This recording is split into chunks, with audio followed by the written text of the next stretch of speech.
The Synchronicity Quilt, Chapter 1. My grandmother, bless her artistic soul, had always claimed that every thread tells a story. I'm Clara, 60 years old, and after her passing, I inherited her entire collection of unfinished projects. A treasure trove of half-knitted blankets, intricate embroidery, and dozens of quilt blocks, neatly folded and stored in cedar chests. It was a comforting legacy, a quiet connection to a woman I adored. Among these treasures, tucked away in a dusty attic trunk, I found it, a large, partially completed quilt, its colors muted with age, its stitches still strong. It was clear that this wasn't just any project. It was my great-grandmother Eliza's handiwork. My grandmother had always spoken of Eliza's mystery quilt, a project started decades ago, never finished, and largely forgotten. Eliza had been a woman of quiet strength and a keen eye for beauty, a pioneer woman who had lived through the early 20th century, weathering 2 world wars and the Great Depression. The quilt was a masterpiece of patchwork, a vibrant array of fabrics, some familiar, some completely alien. As I unfolded it, I noticed that several sections were entirely blank, waiting for their patches. And then I saw it. Stitched onto one of the existing, completed squares, a tiny, almost invisible initial. E for Eliza.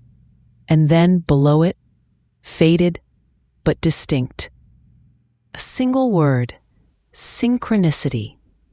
Synchronicity, the concept of meaningful coincidences. My great-grandmother Eliza, a woman of deep faith and quiet wisdom, believed in such things. But to stitch it onto a quilt? It felt like an invitation, a challenge. I decided to finish it. It felt like a sacred duty, a way to connect with the generations of women in my family. I brought out my own collection of fabric scraps, remnants from my own life, my mother's dresses. Old curtains from this very house. I laid out the quilt on my large sewing table, tracing the unfinished patterns. The first blank space called for a small, rectangular patch. I rummaged through a box of old fabric scraps, and my hand fell upon a piece of faded blue cotton, patterned with tiny white blossoms. It felt familiar, but I couldn't place it. I trimmed it to size and carefully stitched it into the quilt, my needle moving in and out, a rhythmic, meditative process. The very next day, as I was gardening, my neighbor, Mrs. Henderson, a spry woman in her late 80s, called over the fence. "Clara, dear, do you remember that old blue dress your mother used to wear? The one with the tiny white flowers? It was her favorite. I remember it from when we were girls." My heart gave a little jolt. The fabric I had just sewn into the quilt was from my mother's dress. I hadn't consciously recognized it. A coincidence? Perhaps. But Mrs. Henderson continued. "You know, your mother and I used to play in the old Johnson place, just down the lane. There was a secret passage in the barn. We'd pretend it was a spy hideout." The Johnson place, the old abandoned farm at the end of Willow Creek Lane. I had always wondered about it, but it had been uninhabited for decades. A secret passage? This was new information. I thanked Mrs. Henderson, my mind buzzing. Was this the synchronicity Eliza had hinted at? I felt a pull, a curiosity. I decided to explore the old Johnson place, feeling a strange sense of Eliza's presence guiding me. The next afternoon, armed with a flashlight, I carefully approached the crumbling barn on the Johnson property. The air was thick with dust and the scent of decay. Following Mrs. Henderson's vague directions, I searched for the secret passage. Behind a stack of rusted farm equipment, I found it. A narrow, almost hidden doorway, barely visible in the shadows. Inside, the passage led to a small, dusty room. It was clearly a storage area, filled with forgotten relics. In the corner, amidst a pile of old tools, I saw a small wooden box. It was locked, but the wood was rotting, and I managed to pry it open with a screwdriver. Inside, nestled amongst yellowed papers, was a small tarnished silver locket and a stack of letters tied with a faded ribbon. The letters were addressed to my dearest Eliza. They were written in a flowing, elegant hand, dated from the early 1920s. The letters were from a man named Thomas, a soldier, writing from overseas after World War I. He spoke of his love for Eliza, his hopes for their future, and a secret, a promise he made to Eliza, a child. My great-grandmother, Eliza, had a secret love, a soldier named Thomas, before she married my great-grandfather. And they had a child that was never spoken of, never mentioned in any family history. The letters hinted at a difficult decision, a child born out of wedlock, given up for adoption, a common occurrence after the war. My hands trembled as I read. The blue fabric, Mrs. Henderson's memory, the secret passage, the hidden box, the letters. A chain of coincidences, a thread leading directly to a buried family secret. Eliza's Synchronicity quilt was truly a guide, weaving together the present with the threads of a forgotten past. A past that held a lost child of my great-grandmother, a child I never knew existed. I had to find this child, Eliza's firstborn, a child whose existence had been lost to time. Chapter 2.1 The Discovery of the Letters from Thomas. A soldier and my great-grandmother Eliza's secret love, revealing the existence of a hidden child born before her marriage to my great-grandfather, was a profound shock. The Synchronicity quilt, its first patch leading me to the old Johnson barn, was indeed Eliza's silent guide, pulling me into a forgotten chapter of our family's history. My great-grandmother, a woman I admired for her quiet strength, now held a secret love story and a lost child. The letters from Thomas, spanning from 1919 to 1922, painted a poignant picture of their love. He spoke of their shared dreams, his longing for a life with Eliza, and then the devastating reality of his post-war injuries and the subsequent difficult choices they had to make. The letters hinted at a child born out of wedlock, a common and deeply shameful circumstance in that era. The context of their correspondence suggested the child, a daughter, was given up for adoption, likely to protect Eliza from ruin and to give the baby a chance at a normal life. The last letter from Thomas was dated 1922, mentioning a final goodbye and a wish for Eliza's happiness and our little flower's well-being. He disappeared from the narrative after that, likely succumbing to his war injuries, or simply disappearing to spare Eliza further pain. I sat with the letters, a profound sense of sadness washing over me. Eliza had married my great-grandfather shortly after these letters ended, building a respectable life, raising my grandfather and his siblings, all while carrying this immense secret. My great-grandfather, a kind and steadfast man, must have either been unaware or had agreed to accept Eliza's past, a testament to their love. The quilt now felt more than just a craft project. It was a living enigma, a map to hidden truths. I decided to choose the next patch with intention, hoping Eliza's synchronicity would continue to guide me.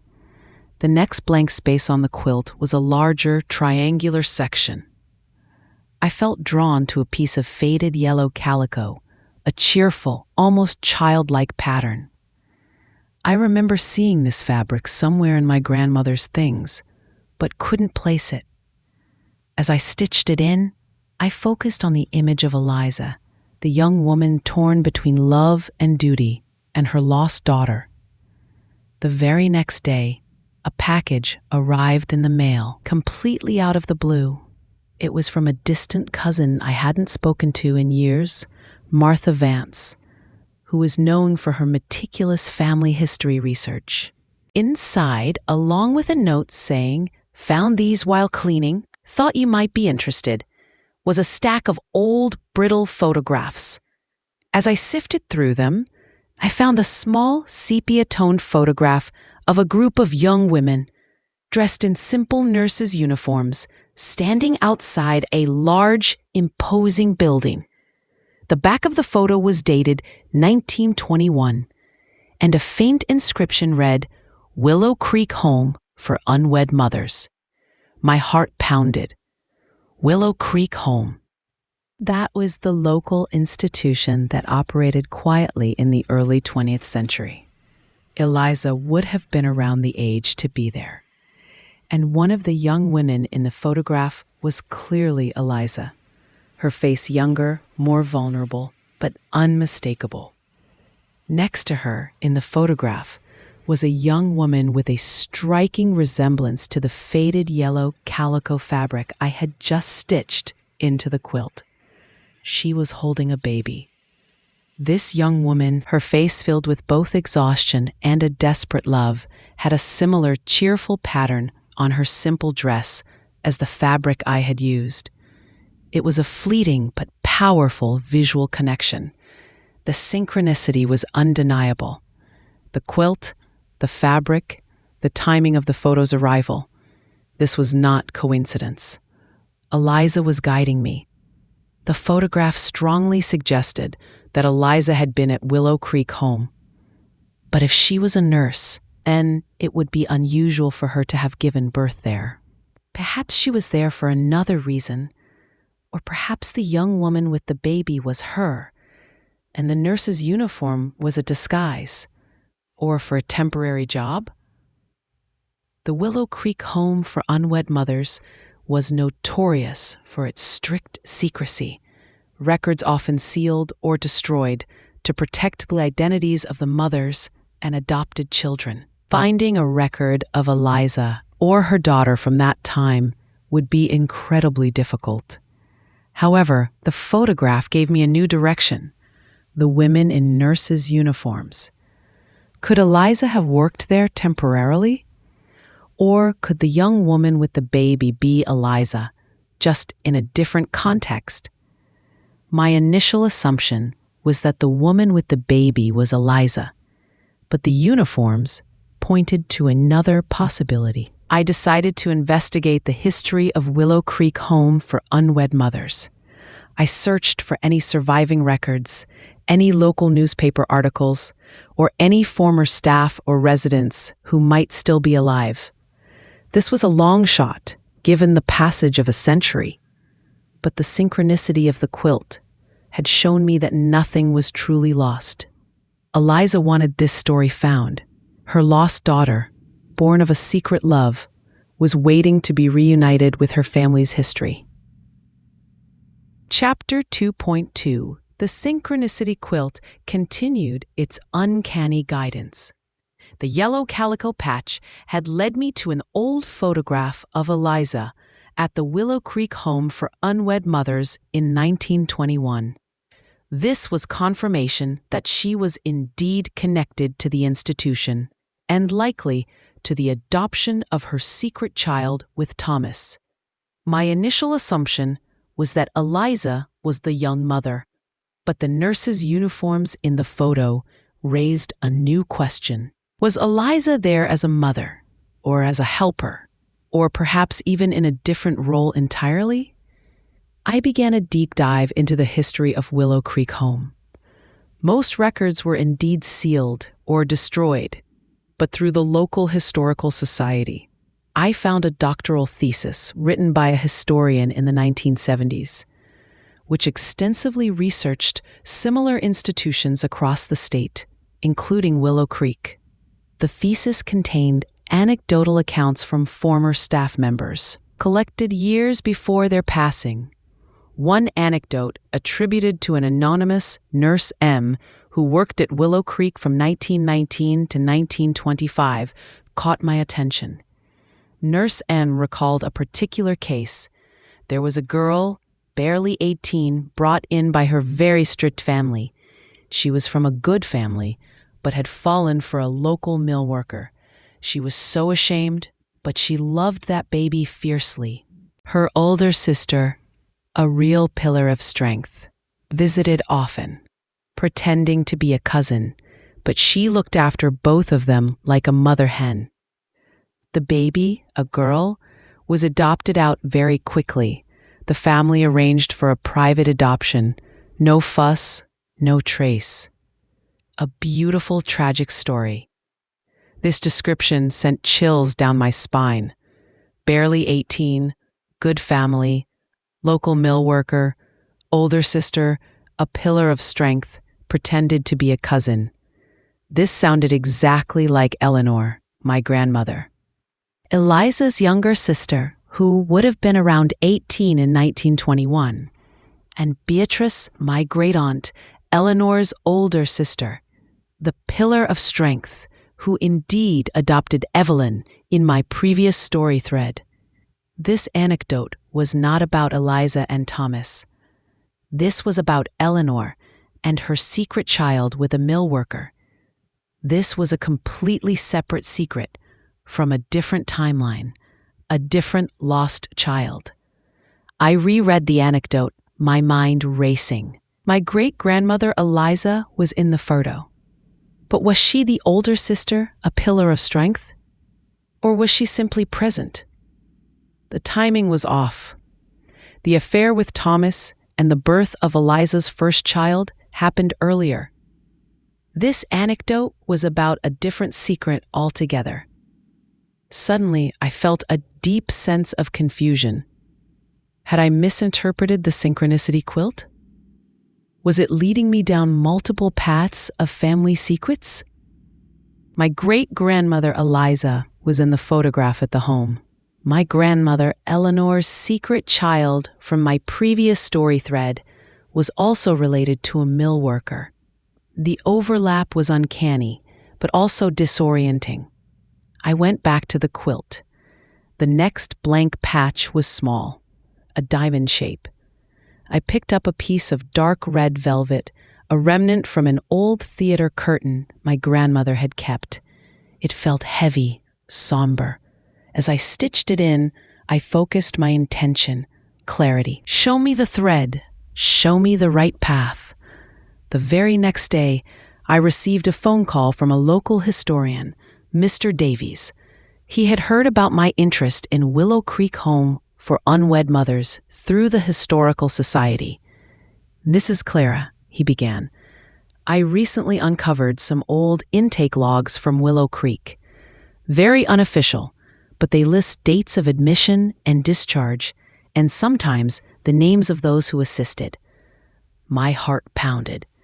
"Did you find anything about Eliza?" I asked, barely daring to breathe. "Ah, yes," he exclaimed. "And Eliza Vance. She wasn't a resident, no, but she was listed as an occasional volunteer companion during the period of 1920 to 1922. It seems she would come in to help the young women with their crafts, offer support. She was listed as having a kind and compassionate spirit. There was a note about a particular young woman she befriended, a Miss E. Maywood, who was admitted in 1921. It mentions Eliza helping Miss Maywood prepare for the adoption of her child. Eleanor Maywood. This name was like a lightning bolt. Eleanor Maywood was the biological mother of Alara Vance, my half-aunt from the previous story, my grandfather Arthur Vance's secret child, and Eliza, my great-grandmother, was a volunteer companion at Willow Creek Home, assisting Eleanor Maywood, and likely knowing about her secret child, Alara. The red velvet patch, the synchronicity, had led me back to a familiar secret, but from a different, unexpected angle. Eliza wasn't the mother of the child in the anecdote. She was a witness and a helper to one of the biggest secrets in our family. The hidden daughter of my grandfather Arthur, Alara Vance, was born in Willow Creek Home, and Eliza, my great-grandmother, had been there, a silent, compassionate presence during that profoundly difficult time for Eleanor Maywood. This meant Eliza knew the secret, perhaps even helped facilitate the adoption. She had carried this burden of knowledge, this painful truth, for decades. The quilt was not just about her secrets. It was about all the family secrets, interconnected in a web of silent suffering and hidden choices. The quilt was showing me how deeply interwoven these family secrets were, how one secret could brush against another, how the lives of different generations intersected in unexpected ways. The next patch on the quilt beckoned, its blank space promising to unravel another thread, to expose another layer of truth. Chapter 3.1. The Synchronicity quilt was revealing itself to be far more intricate than I had imagined. The red velvet patch had not led me to Eliza's own lost child, but to another secret, one I had already uncovered through the aura frame.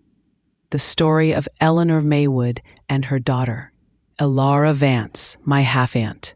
Eliza, my great-grandmother, was not the mother in that specific anecdote, but a volunteer companion at Willow Creek Home, a compassionate witness to Eleanor Maywood's hidden birth in 1921. This meant Eliza knew of my grandfather Arthur Vance's secret child, Alara, decades before I did. This discovery added a new dimension to Eliza's character. She wasn't just a woman with her own hidden past. She was a keeper of other family secrets, a silent supporter in times of profound shame and difficulty. The quilt was showing me the interconnectedness of these family narratives, how the threads of one secret brushed against another, forming a complex tapestry of hidden lives. The next blank space on the quilt was a small, round patch. I found myself drawn to a piece of crisp white linen, slightly textured, like a fine handkerchief. It felt pure, almost sacred. As I stitched it in, I focused on Eliza's role, her quiet strength and wisdom, and the secrets she kept. The very next day, I received an unexpected package from a distant relative, a second cousin once removed, I barely knew, who lived on the other side of the country. It was a small, antique silver thimble, nestled in a velvet box. The accompanying note was brief. This belonged to our great-grandmother Eliza. My mother said she always kept it close. The thimble, a simple sewing tool, but it felt significant. As I held it, a memory stirred. My grandmother had once told me a fleeting story about Eliza. Your great-grandmother Eliza, she'd said, was a quiet woman, but she carried a lot, especially after Thomas. She'd trailed off, sensing my young ears weren't ready for more. Thomas, this soldier from the letters, Eliza's secret love, and the father of her first lost child. I took the thimble back to the quilt, holding it as I looked at the next blank space, a long, narrow strip. This time, I picked a piece of vibrant green silk, shimmering faintly. It felt hopeful, like new life. As I stitched, I consciously thought of Eliza and Thomas and their lost daughter. That evening, a wave of profound intuition washed over me. The thimble, the green silk, the memory of my grandmother's words. I pulled out Thomas's letters again. I read them, looking for any specific details about the child, any hint of a name, a date, a place. In one letter, dated January 1922, Thomas wrote, "Our little Daisy, I pray for her always. May she find happiness in her new home by the river. I will always remember her and the gentle woman who took her in. Daisy, by the river, the gentle woman who took her in." This was a major breakthrough. A name, Daisy, and a location clue, by the river. The local river in Eliza's hometown was the Willow Creek River, and there were several smaller towns along its banks. The gentle woman who took her in suggested a private adoption, not necessarily through an institution, but perhaps a family or a trusted individual. Armed with Daisy and by the river, I turned to genealogical records with renewed focus. I searched for birth records of girls named Daisy, born in the early 1920s, in the towns along the Willow Creek River. This was a needle in a haystack search, as birth records from that era were often sparse or lacked paternal information for illegitimate births. However, a faint trace emerged. A birth record for a Daisy Mae Johnson, born in a small town called Riverbend, just a few miles downriver from Eliza's hometown, in June 1922. The record listed her mother as unknown and father as unknown, but it noted her being taken in by the Johnson family, local farmers known for their kindness and charitable acts. The Johnson family, the same Johnson place where I found Thomas's letters, the same Johnson barn with the secret passage. The synchronicity was deafening. Daisy Mae Johnson. This had to be Eliza and Thomas's lost daughter. The gentle woman who took her in was likely Mrs. Johnson. The by the river clue pointed directly to Riverbend. My heart swelled with a mixture of excitement and profound emotion. For a century, this child's true parentage had been erased, her story silent. Now, through Eliza's quilt, through the synchronicity it sparked, I was on the verge of finding her, or at least her descendants. Daisy Mae Johnson would now be over 100 years old if she were still alive. If not, her children or grandchildren would carry her lineage. I immediately began searching for Daisy Mae Johnson, her marriage records, her descendants. The quilt, a silent orchestrator, had not only revealed a hidden family secret, but was actively guiding me to connect with Eliza's firstborn, a lost branch of our family tree, a living legacy of Eliza and Thomas's hidden love. The journey was far from over. The discovery of Daisy was just the next step in unraveling the rich tapestry of our family's hidden past. Chapter 3.2, The Synchronicity Quilt, with its green silk patch and Eliza's silver thimble, had delivered a monumental clue. Daisy Mae Johnson, born in Riverbend in 1922, taken in by the Johnson family, the very farm where I found Thomas's letters. This was Eliza and Thomas's lost daughter. Given up for adoption in a quiet, private arrangement, my great-grandmother, a woman of silent strength, had kept this secret for a lifetime, yet had woven the clues into a quilt for me to discover a century later. My next mission was to find Daisy Mae Johnson or her descendants. If Daisy Mae were alive, she would be 102 years old. It was unlikely, but her children or grandchildren would be my cousins, and a powerful connection to Eliza's hidden legacy. I started with Daisy Mae Johnson's birth records and then meticulously searched for marriage records, I found a marriage certificate for a Daisy Mae Johnson to a Walter Peterson in 1943 in a neighboring town. This was a promising lead. I then searched for descendants of Daisy Mae Peterson and Walter Peterson. The genealogical search tools were invaluable, allowing me to trace their children, grandchildren, and so on. I quickly located public records indicating that Daisy Mae Peterson had passed away in 2008 at the age of 86. While I wouldn't be able to meet Eliza's firstborn, her descendants were still out there. I found contact information for two of Daisy Mae's grandchildren, a woman named Sarah Peterson and a man named Mark Peterson, both in their late 60s. I decided to contact Sarah first, as women in our family often held the keys to genealogical information.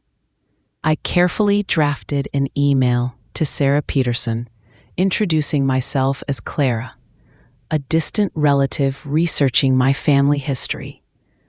I explained the discovery of my great-grandmother Eliza's letters and diary, without revealing too much too soon about the exact content. The existence of a lost child from the early 1920s, and the clues that led me to Daisy Mae Johnson, her grandmother. I gently suggested a possible biological connection between Daisy Mae and my great-grandmother, Eliza Vance. The waiting was agonizing. How would Sarah react to such a life-altering revelation about her beloved grandmother? Would she be open to the truth or dismiss it as a fantasy? A few days later, a reply arrived. Sarah Peterson. Dear Clara, your email is astonishing. My grandmother Daisy Mae always spoke of feeling a sense of being different, a quiet longing for roots she couldn't explain. She knew she was adopted, but my adoptive great-grandparents, the Johnsons, never spoke of her biological parents, only that they were good people who couldn't keep her. My grandmother loved the Johnsons deeply, but always felt a small piece of her history was missing. This Eliza Vance, the timing, the letters, it resonates. My grandmother was indeed born in Riverbend, and the Johnsons took her in. My mother always said Daisy Mae had a Vance look about her, though we never knew why. Could this be true? Could Eliza Vance be my great-grandmother, my grandmother's biological mother? I am overwhelmed, but incredibly curious. I want to know more, Clara, so much more. Sarah's reply was cautious, but hopeful. Filled with an immediate resonance, she was open to the truth. My heart soared. We exchanged several more emails, then moved to phone calls. I shared the full story of Eliza and Thomas, the secret love, the pressures of the time, the desperate decision to give Daisy up for adoption, and the letters from Thomas speaking of our little Daisy. I explained the power of the Synchronicity quilt, how it had guided me every step of the way. Sarah was deeply moved. She shared stories of Daisy Mae, a woman who had carried a quiet strength and a deep love for nature, traits I recognized in Eliza from her diary. Sarah provided photos of Daisy Mae, and as I looked at them, I saw it, the unmistakable Vance family resemblance, particularly in the eyes, a subtle echo of Eliza herself. We arranged a meeting. When I finally met Sarah and Mark Peterson, Daisy Mae's grandchildren, it was a moment of profound connection. We embraced, two branches of a family tree, separated for a century, finally intertwining. Through Eliza's quilt, her silent legacy, her lost daughter had been found, and her story, along with Thomas's, was finally seeing the light of day. The quilt, a silent witness to generations of family secrets, had brought us home. Chapter 5.1, The Synchronicity Quilt. Eliza's quiet legacy had performed its magic. It had led me to Sarah and Mark Peterson, the grandchildren of Daisy Mae Johnson Peterson, my great-grandmother, Eliza, and Thomas's lost daughter. Meeting them was a profoundly emotional experience, completing a century-long circle. Daisy Mae had lived a full life, cherished by her adoptive family, but always with a quiet longing for the missing pieces of her origins. Now, her descendants had found their connection to the Vance and O'Malley families. Sarah and Mark were remarkably open and eager to learn about their biological heritage. I shared Eliza's letters from Thomas, speaking of their secret love, and our little Daisy. I showed them photos of Eliza and Thomas from their youth. Sarah felt an immediate resonance, noting her grandmother Daisy Mae's artistic inclination and a certain resilience that mirrored Eliza's. Mark recognized a quiet determination in his grandmother that he now saw in photos of Thomas. The quilt now felt like a living document, a testament to Eliza's hidden life and her profound desire for this truth to be known. I began to share the story of the Synchronicity quilt with Sarah and Mark, explaining how each stitch seemed to unlock a new clue, guiding me forward. They were fascinated, seeing the quilt not just as a piece of needlework, but as a map to their own roots. The reunion expanded beyond Sarah and Mark. They connected with their newly discovered Vance and O'Malley cousins. Enriching the family tapestry on all sides, family gatherings became larger, more vibrant, filled with stories and laughter. Daisy Mae's descendants discovered a sense of belonging they never knew they were missing, and our family gained a profound appreciation for the complexities of love and sacrifice across generations. As I continued to work on the quilt, adding the final patches, I found myself reflecting on the nature of secrets and the power of memory. Eliza had kept her secret, as did my grandmother Eleanor and my great-aunt Beatrice, all out of a desperate need to protect. But the quilt, Eliza's quiet, patient legacy, had always held the truth, waiting for the right moment, the right hands, to bring it to light. The final blank space on the quilt was a large, central square. I felt a sense of completion as I selected the final piece of fabric, a vibrant, multicolored patch made from scraps of all the other fabrics I had used. The faded blue from my mother's dress, the cheerful yellow calico, the somber red velvet, the crisp white linen, the hopeful green silk. It symbolized the interwoven stories, the complex tapestry of our family. As I stitched it in, my heart was full, a quiet tear tracing a path down my cheek. The quilt was finished. A century after Eliza began it, her Synchronicity quilt was complete. It was a masterpiece, not just of fabric and thread, but of interconnected lives, hidden loves, and enduring truths. I decided to create a presentation of the quilt for the entire extended family, to share its story, the secrets it held, and the connections it had forged.